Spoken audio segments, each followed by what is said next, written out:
काफ़ी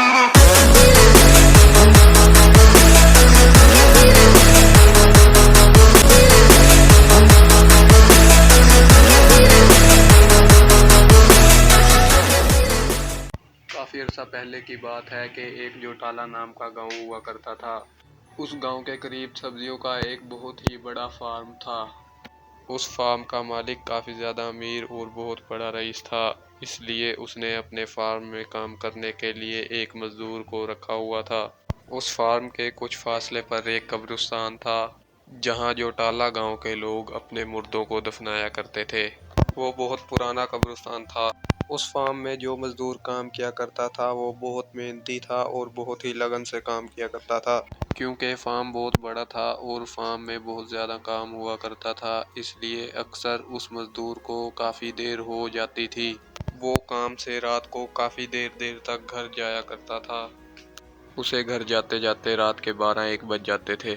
इसी तरह कुछ दिन गुजर गए और कुछ दिन बाद उस गांव में एक बूढ़ी औरत का इंतकाल हो गया। उस बूढ़ी औरत के अहलो अयाल और गांव के लोगों ने मिलकर उस बूढ़ी औरत का कफन दफन किया और शाम के वक्त उसे दफना दिया।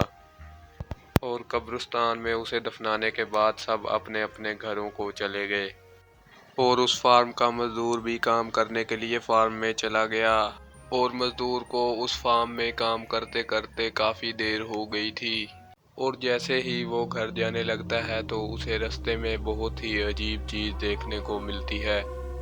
अब रास्ते में जाते जाते जैसे ही वो कब्रिस्तान की तरफ देखता है तो उसे एक औरत काले कपड़ों में मलबूस कब्रिस्तान की तरफ जाती हुई दिखाई देती है।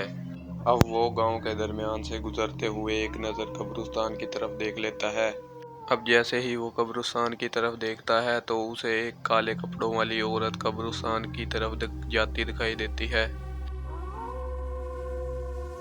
अब वो मजदूर उसे मामूली सी बात समझकर वहां से चला जाता है। मुझे लगता है शायद वो औरत अपने किसी रिश्तेदार की कब्र पे आई हुई है। अब उस फार्म का मजदूर इस बात को छोटी सी बात समझकर अपने घर की तरफ चला जाता है। उस दिन रात को तो वो वहां से चला जाता है, पर अगले दिन जैसे ही वो काम पर आता है तो उसे बहुत ही अजीब चीज़ देखने को मिलती है। और जैसे ही वो मजदूर गांव की तरफ जाते हुए कब्रिस्तान की तरफ देखता है तो उसकी नज़र उस बूढ़ी औरत की कब्र पर पड़ती है, जिसे उन्होंने एक दिन पहले दफनाया था। अब जैसे ही उसकी नज़र उस कब्र पर पड़ती है तो उसे ऐसा लगता है कि इस कब्र के साथ किसी ने छेड़खानी की है, क्योंकि उस कब्र के फूल ज़मीन पर बिखरे हुए पड़े होते हैं। पर वो इस बात को भी काफ़ी मामूली सी बात समझकर यहाँ से चला जाता है। शायद इस कब्र पे पड़े फूल रात को हवा की वजह से बिखर गए होंगे। अब वो मज़दूर इतनी सी बात कर कर यहाँ से चला जाता है और जाकर फार्म में काम करने लगता है। और इसी तरह इसी रूटीन में काफ़ी दिन गुजर जाते हैं, क्योंकि उसने इस वाक़े को इतना सीरियस नहीं लिया था, इसलिए वो इस वाक़े को भुलाकर अपने काम में लगा रहता है। और काफ़ी दिन गुजर जाते हैं। काफ़ी दिन गुजरने के बाद उस गांव में फिर से एक बूढ़ा शख्स फोत हो जाता है। अब इस तरह उस बूढ़े आदमी के अहलोयाल और गांव वाले मिलकर उसका कफन दफन करते हैं और शाम होने पर सब अपने अपने घरों को चले जाते हैं। अब जैसे ही सब अपने अपने घरों को चले जाते हैं तो उस फार्म का मजदूर भी अपने फार्म में काम करने के लिए आ जाता है। अब उसे काम करते करते रात का दूसरा पहर शुरू हो जाता है। अब वो अपने घर जाने की तैयारी करके अपने घर की तरफ निकल पड़ता है। और उसे घर जाते जाते बहुत ही अजीब चीज़ देखने को मिलती है, क्योंकि जो काले कपड़ों वाली औरत उसे बुढ़िया की फौत की वाली रात को कब्रिस्तान में दिखाई दी थी, वो काले कपड़ों वाली औरत आज भी कब्रिस्तान में दिखाई देती है। और वो इस बार उस औरत को देख के बहुत हैरान होता है।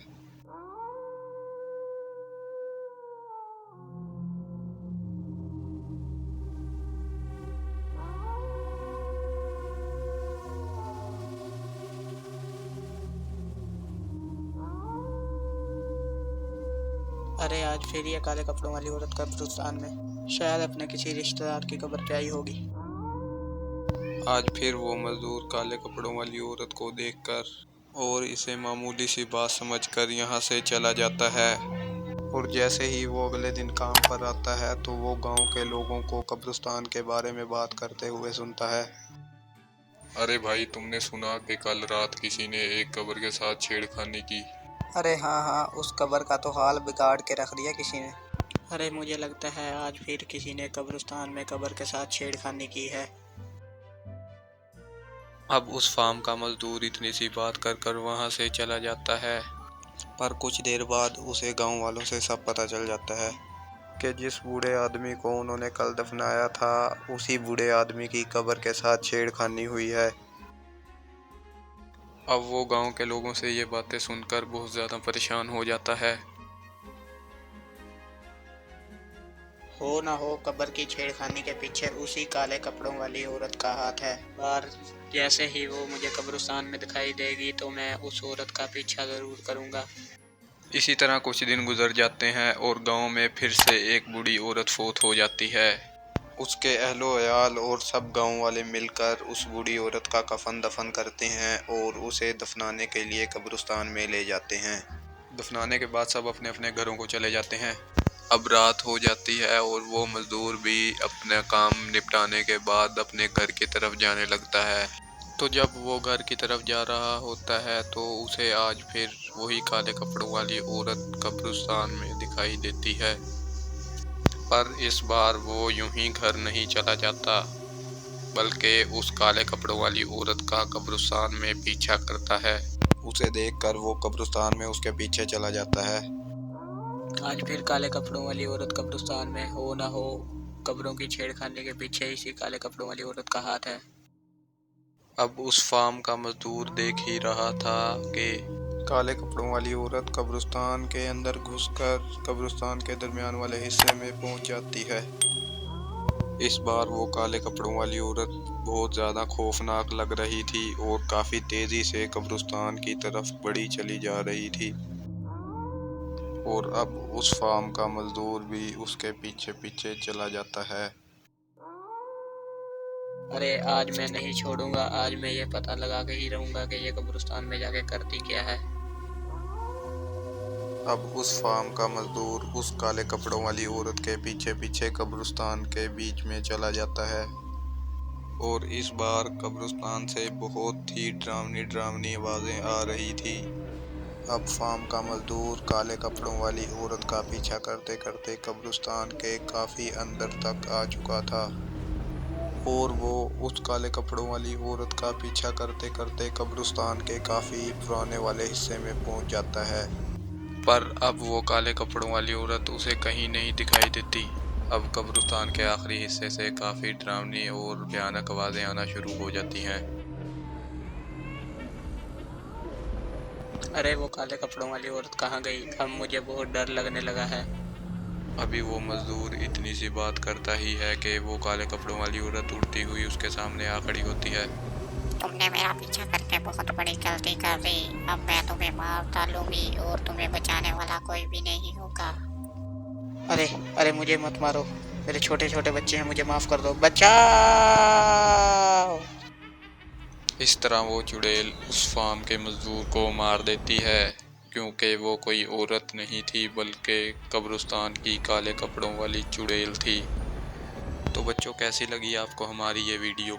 उम्मीद करते हैं कि आपको ये कार्टून वीडियो पसंद आई होगी। तो वीडियो को करें लाइक और चैनल को करें सब्सक्राइब ताकि हमारी हर आने वाली वीडियो आप तक आसानी से पहुंचे।